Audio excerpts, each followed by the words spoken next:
A very good day to you. I'm Howard Feldman. This is the Synthesis podcast. And like the rest of the world, we are debating what is going on with WhatsApp. A lot of people jumping to all sorts of other communication tools. I've tried to get myself really worked up about it, but I haven't managed to succeed. I fully intend doing just that because I like to be part of, what's in, but somehow I'm not managing, which is why we decided to get together today to understand a little bit more about it. Narishka Bowen is the founder and the founder of the Lit Institute. She has written extensively on the subject, and Jake Shepherd, of course, a founder and a director at a Synthesis. So we thought we'd cover different areas. We'd talk about the data privacy. We would talk about technology and data, and cover the legal side as well. Don't forget afterwards to subscribe to our YouTube channel so that you have access to this and other podcasts when we release them. Good afternoon, everybody. Narishka, how are you doing?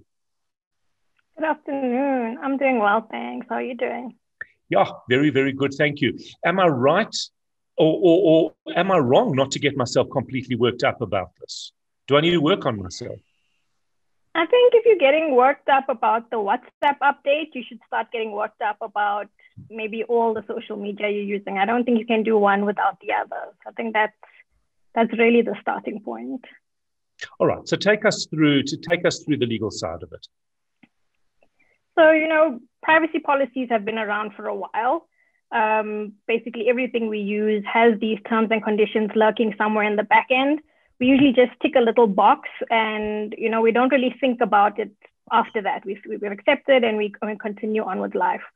But now, based on various regulations and laws and, kind of ethics that have come to the fore when it comes to privacy, the social media platforms are actually trying to be more transparent about what they're doing with our information. And one way of doing that is they're actually now telling us upfront in a summary form, accept our terms, but we're going to be doing 1, 2, 3 with your information. And now the fact that they're actually telling us what they're going to do with our information is actually causing the hysteria. Whereas in the past, you just tick the box, download the update, and you wouldn't think twice about it. So in a way, they're actually doing something good because they're raising awareness and they're being transparent. But because of the lack of awareness in the past, and the lack of awareness as to how our data is actually being shared in the back end across all different social media platforms, that's really where the hysteria is coming from. And then also a little bit of misconceptions as to what is being shared. There's a lot of myths and fake news also floating around that's causing a bit of hype. All right. So Jake Shepherd, founder of and director at Synthesis, your take? Yeah, so thanks, Howard. Good afternoon, I suppose. And it's great to be on this forum with Narishka. Really a pleasure. I think Narishka's right in that our data has been mined and used by the various social media. Facebook's actually one of the worst culprits in that respect for a long time. And essentially, I think maybe you should really say this is an opportunity to talk about data privacy. Yes, it's been brought into public consciousness. So maybe it's the time now to actually say, well, should we care? Now, I asked this question to my daughter, and she said to me, well, actually, I don't really mind. I've got nothing to hide. And I think that's the way most of us feel. We've got nothing to hide, really. And if you've got nothing to hide, so why not bare all? I'm not talking about nude photos on Facebook, etc. I'm just saying, why not just show all the data about ourselves, etc. And that to me is the crux, is we actually need to stop and ask ourselves the question, well, maybe why not? And I think that for me is the opportunity here. So yes, I agree. Maybe WhatsApp in their declaration by saying either accept it or delete, and they've put it in very stark terms. But I think if you look at all the other terms and conditions and privacy statements of other companies, they're not saying it the same way. They're not saying accept or go. They're saying accept. And if you don't want to accept, you have to accept, because you just can't use our platform. So I think really what's happened is that the outcry is the way they've worded it. And that wording, which is to say, well, either you accept or go somewhere else, has forced us to grapple with data privacy. Beforehand, we just said, okay, because nothing actually viscerally got to us. But I think it's this whole question of, well, what should I be scared of? I've got nothing to hide. I would love to test that, because I think that question actually is the question that all of us need to really grapple with. But don't we have almost an ambivalence around this? Because whereas I might absolutely not want my data shared because maybe I'm a very private person, at the same time, I'm quite happy to go onto a website and be offered and have suggestions of books that I might want to read, because that's been stored and that data has been gathered about me. So I'm not getting suggestions about inappropriate books or books that I don't want to read or I find boring. Yeah. So I'm loving that, actually. But so isn't it really just about where we are comfortable at any given time in our evolution? I think what we need to do is we need to really see that there are two benefits, or there are two outcomes. One is those things are a benefit to me. So you've outlined some of those things, the books you are given, the adverts you've shown, stuff that's going to be applicable to you, and we love that. So that's where it's good, it's good for me. I think what we don't focus on enough is where it's good for somebody else and maybe detrimental for me. And I think there are enough examples of that to really showcase this. So for one example could be, from a psychological point of view, these big social media companies now have enough ammunition to really know what our psychological weak points are. What are those things that we really want to go and spend inappropriately beyond our means to try and get those things, or we need a loan. And therefore, these third-party applications bombard us. The 20th of the month, the 21st of the month, we know you're running out of money. You need a loan, don't you? And in the fine print, download this loan application. How did they know that? Well, they know that because of all the data that they're gathering. And in the fine print, it just says little things like, in 2 months, you owe us 100% interest. Yes, it's a bit usurious, but, and essentially you'd land up in this debt trap. And at the same time, they then say, well, we actually know your relationship maps. We know all of your contacts. And if you don't pay up, who are they going to contact? All your contacts, and say, look, this person's delinquent. So they turn all of your contacts into an harassment police force. So these are the sort of things that can happen if data privacy isn't dealt with seriously. Narishka, from your perspective, how do you think we can balance it? Can we? Or is it always going to be an uneasy relationship? I think, each person does need to reflect for themselves where their kind of risk appetite is, where their comfort zone is, as to what they're comfortable putting out there and what they're comfortable being kind of monetized. Because you have to understand, if you're using something for free, it's not out of the benevolence of the Silicon Valley gods. That's not why the thing is free. These are large innovative technology companies. They're there to make money. You have to understand that as a starting point. So if their services to you as an end user are free, where are they making their money? So what are you giving them? You're giving them information. You're posting pictures or your dinner, whatever it is, as well as, a whole lot of other metadata surrounded to the content that you actually post. And then a whole lot of other little pinpoints that they pick up based on the device you use and all of that. They're turning all of that information through this whole new profession of data science and big data analytics and all these very, very clever who've actually created an industry out of nothing. This didn't exist not so long ago, and they've found innovative ways to monetize this data very creatively and kind of sell these packages to businesses who want to get your attention and sell you things. And they're doing it in such a way where it's not a blanket advert to the whole world. They're saying, you as this person who, you know, likes their coffee made a certain way, likes to shop at these stores, drives this kind of car, you would probably be interested in buying these type of clothes. Therefore, these clothing retailers will target you because a much higher chance of you purchasing.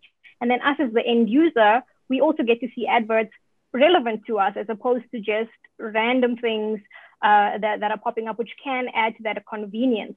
However, we have to be very aware as to what we're giving up when we're using these free platforms. We are paying. We're just paying not with money in the traditional sense. We're paying our information. We're paying with our data. You may have heard, you know, people saying data is the new oil or data is the new gold. It's very, very true, because the companies who have access to the most amount of data are the most valuable companies in the world right now. That's just how it is. And because they've created these industries, and because these industries didn't really have rules and regulations to start with, they've kind of created the game in a sense. And now the regulators are asking questions as to, oh, so this is what you're doing with our information. Okay, this is what you actually know about me. You know all of this. Okay. And now they're saying, so perhaps you shouldn't know that much information about billions of people around the world. Perhaps there should be some kind of boundaries or frameworks in place to prevent you from abusing that information. So it's kind of a chicken and egg scenario where the one is already, you know, it's kind of trying to unscramble an egg. Let's say that, you know, the egg's already been scrambled and now we're trying to put it back into its shell. So you've seen, you know, all the CEOs from Silicon Valley being called in front of Congress in the US and being asked all sorts of questions. If you watched the Mark Zuckerberg interview about 2 years ago, he basically explained how the internet works to the Senate. They asked him about cloud. They asked him, you know, about ads. How does it all? Very, very basic questions. And these are the people that are creating the legislation that regulates these companies. So it's a really, really weird situation where we now are starting to get some kind of movement towards, you know, regulating these giants, and they are actually, in a way, creating the regulations as well, because they are the ones who know the most about these areas. They've done the most R&D in these areas. So it's kind of a weird situation, and nothing specific to any jurisdiction. It's a global kind of issue, but we do need to move away from situations where data is being abused, but we also have to understand that in order to receive free services, there has to be monetization somewhere in the chain. And to some extent, we're a little hypocritical, aren't we? Because if we decide, for example, to promote this podcast and we decide to do it on Facebook, we're going to go and we are going to ask them to help us target people who would be interested in this subject. And we might not have any nefarious goals. We just want to reach the right people. But we actually are using the very data that we're saying, well, should they be allowed to have? So it's kind of circular that we're all, as you say, we're all scrambled up in the same egg, aren't we? Yeah, exactly. You can't, you know, you can't have it both ways. No, so if you want the benefits, you have to realize that you have to be part of the, you know, there has to be a give and a take. You can't just take from them, because then how are they going to make money? So some of the arguments have said, why can't I have the option of choosing whether or not to share my data with WhatsApp and the Facebook group of companies when I'm using the app? Why is it a you know, share or get off the app? Well, that's exactly it. They're not a non-profit organization. They're not saying, here's a free service. If you don't want to share your information, you can continue to use it. If you want to share your information, you can choose to do so. It makes sense from a business perspective why it's all in or get off. Right. Jake, as a founder and director at Synthesis, a technology company, this type of data analysis, analytics must be something that's part of your everyday life. Sure. So I think if you look at all of our clients, basically they all agree that what we need to do is we need to use the data that we have, that our clients have provided us. So if we do a lot of work for the banking world, like the transactions that they do that they know about, like what are the spending patterns, etc. and provide services that enrich their clients' lives and make it more sticky for their clients to actually stay with them. And so every single organization that has client data is in the business of trying to monetize that data, maybe not in a way of selling it on to other people, because a lot of the banks are precluded from doing that, but it's in a way of trying to keep their customers at the bank. And I think any bank or any organization that doesn't do that is actually not doing their job. You have to actually use whatever information is at your disposal so that you can provide a better and better service, so that you can actually make your offering more compelling than your competitors. And it kind of makes sense, because if I am not a farmer, but I happen to bank with a bank that finances farming equipment, I'm not interested in seeing material or reading material around farming equipment. So it just doesn't make sense. But if I'm whatever it would be, I drive a car, then well, maybe I would be interested in hearing about some of those products. So it's really about the personalization, which both customers and the institution would appreciate, surely. Yes, but I want to draw a distinction, and I want to actually use the concept of custodianship. So effectively, let's say if you're looking at a bank or you're looking at a retailer, they become the custodians of your data. And so banks would have, they're the custodians not only of your finances sitting in an account, but also your spending patterns, etc. And there's a whole bunch of legislation that if they go and, let's say, release that information inappropriately out onto the web, they are held accountable. They can be held accountable by the account holders, and they can be held accountable by legislators. But now if you think of big social media companies, they're not given the same onerous level of custodianship over your data. If they misbehave and provide it to third-party loan sharks, there's no recourse back to the supplier of the information who was supposed to be the custodian of your information. So I think there's an unequal playing field. So you can't really just equate, well, this is what all the organizations are doing with your data, where they're acting as good custodians, versus this is what the social media companies are doing with your data, not give responsibility as good custodians at all. I think that's the imbalance, what I'm seeing in terms of those two types of organizations, and trying to equate the data sets between those two. Because I don't think the way the data is treated, let's say the discipline or the sensitivity to which that data is treated is the same. I think there's a very different. Right. And also it's very different in terms of maybe respect, because if somebody finds out that their personal information that the bank has is being shared elsewhere, well, you're going to leave that institution and go to another one. Whereas on social media, it really isn't the same. We don't have the same privileges. Narishka, your thoughts? No, exactly. I think we're trying to move to that situation where we do add that level of accountability and responsibility on these tech giants, with the rise of things like the GDPR in the EU, the General Data Protection Regulation, which can fine global companies, a percentage of their revenue, which can be a significant fine as opposed to the smaller fines that we had previously.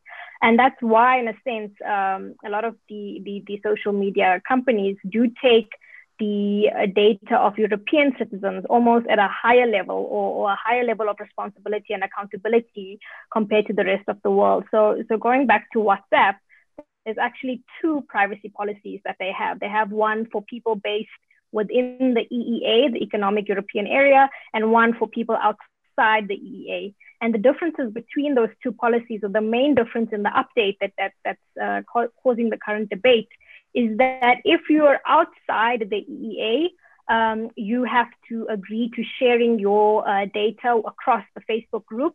And if you're within the EEA, you do not have to agree to that very, very big requirement. And part of the reason for that does stem from the new privacy regulations. Facebook's also in talks with regulators in Europe, the Irish data protection regulator to be specific.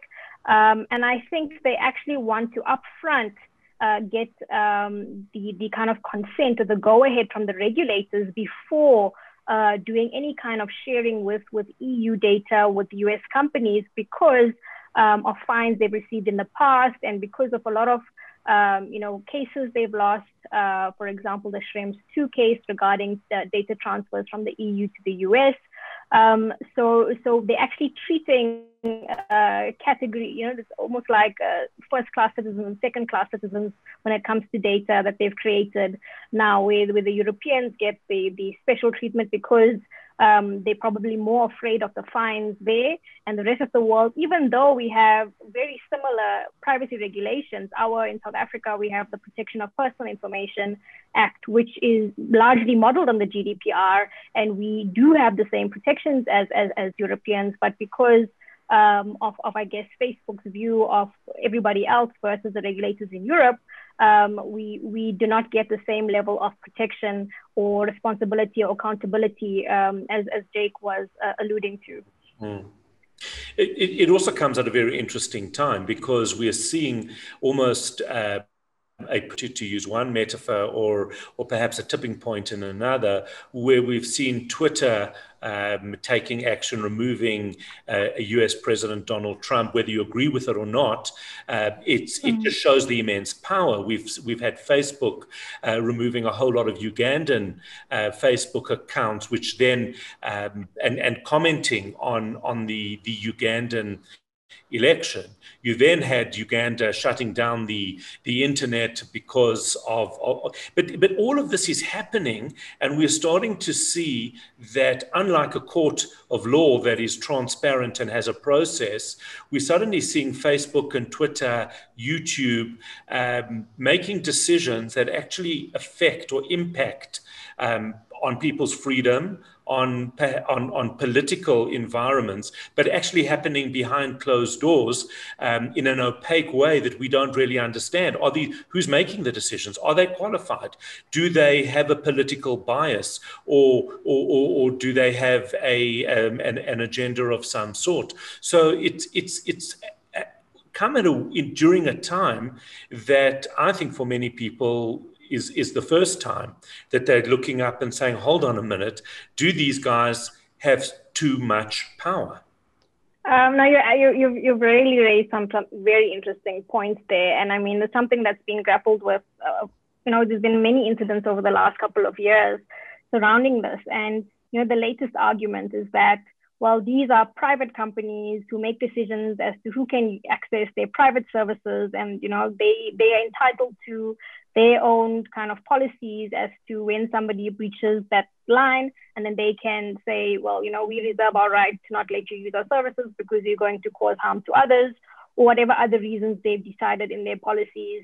They don't want those users to use the service. They're saying it's very different to when a government censors the internet or censors a particular social media platform because they are private companies.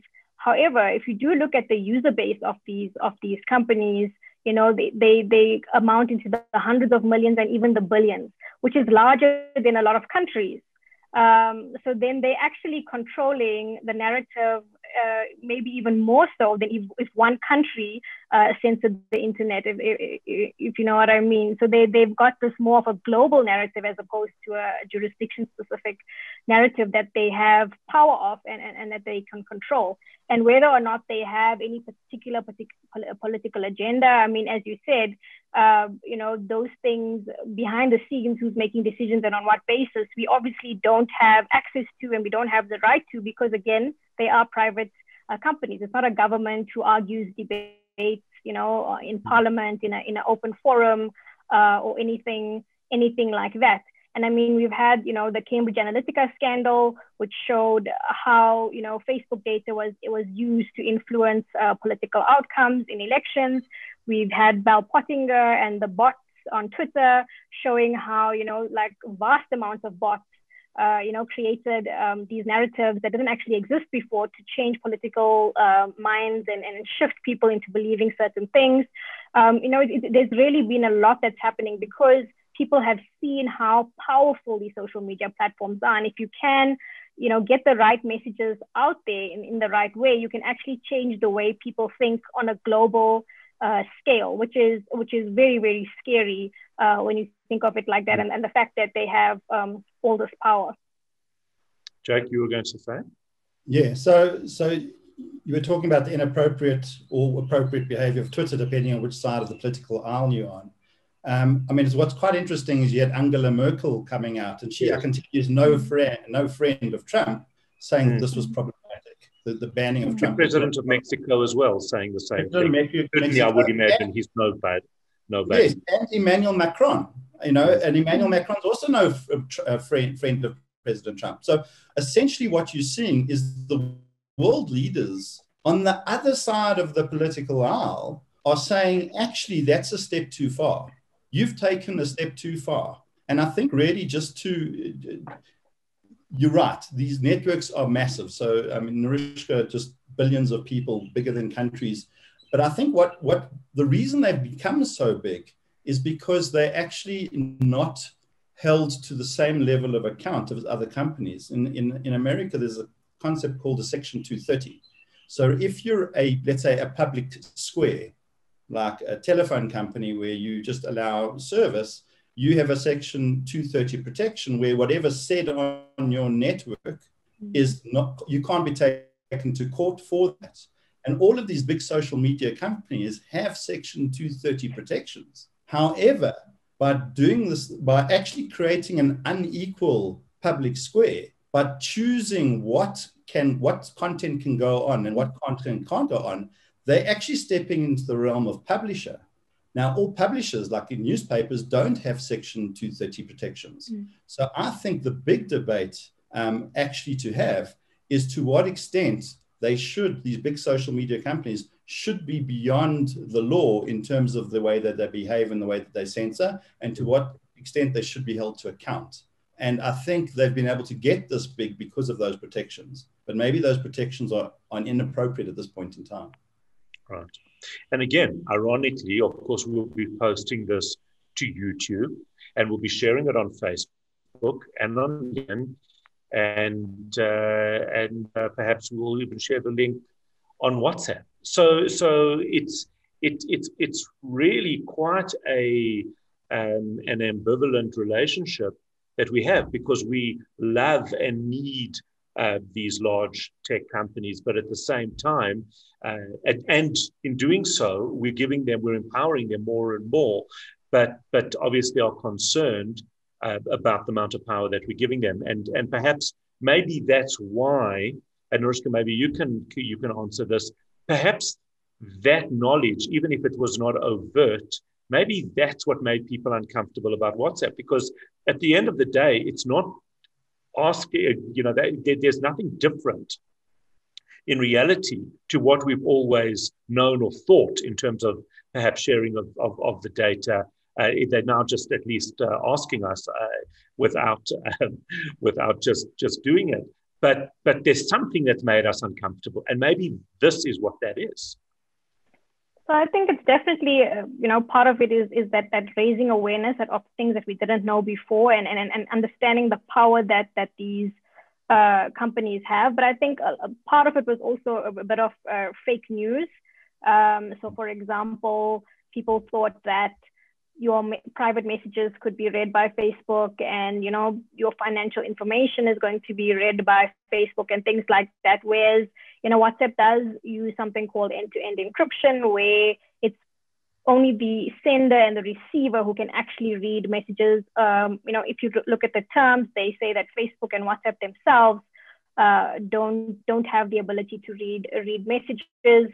When it comes to financial information, there's a feature not available in South Africa, but available in other jurisdictions, called WhatsApp Pay, where you can make in-app payments and purchases. And then that's the financial information. When you buy something from a store, they would tell Facebook about that. So Facebook could send you ads related to the purchase that you made. That's the type of information they want to share. So I think a lot of it, initial hype was, oh my God, Facebook's going to read my private WhatsApp messages and see what I'm saying. But it's not really that. And then coupled with the awareness, coupled with how powerful these platforms have become, how large they've become, and how they themselves are kind of becoming, the law unto themselves, making up the laws for themselves, self-regulating basically, because they for lack of, instead of choosing, I'm going to follow the laws of this land and in this land and this land. These are global companies. It's actually almost impossible for them to follow the lands of hundreds of countries, and stay in compliance. So they kind of take this broad stroke approach. This is kind of, on a general level, we'll deal with hate speech. On a general level, we'll deal with child pornography. On a general level, we'll deal with defamation. And these are our policies that we did decide that we will apply when it comes to our specific social media platform. So it definitely is a self-regulation from that point of view. The truth is, I don't mind if they read my messages as long as they answer some of my messages. That, I think, would be very, very helpful. Jake, your final thoughts on this as we run out of time? I would say that it's actually, this is a good opportunity. I think WhatsApp and Facebook have done us a big favor. They've woken us up a little bit. You've got the proverbial frog that is boiled alive. And as long as the temperature is raised slowly and surely, no, the frog doesn't jump out. And I think we are the frogs. I think what's actually happening is our data privacy is being encroached and encroached and encroached, and little by little, and we actually don't know when it's going to be too hot, when the tables are going to be turned against us. And I think by the time we wake up, it's maybe a bit too late. So what I would urge people to do is really take cognizance of what can go wrong when your data privacy isn't protected. Don't look at all the good stuff, but actually try and focus a little bit on what could go wrong. And if you focus enough on what could go wrong, do you really want to live in that sort of a dystopian society where everyone can police exactly what you say, where if you step a foot in the wrong direction, you're held to account, like in China with a social credit score? You speak to the wrong person, your score goes down. These are all things that are becoming a very real reality in this dystopian world that we're heading into, where data privacy isn't actually treated with enough respect and enough care. So I really do want people to wake up and realize that, maybe the water is a little bit warm, but maybe one should start hopping before it gets boiling. Fascinating indeed. We'd love your comments. You can comment in the section below, and we'd love to hear from you. Don't forget to subscribe to the channel. Narushka, Jake, thank you both for your time. I'm Howard Feldman. This has been a Synthesis podcast, and we hope to see you soon.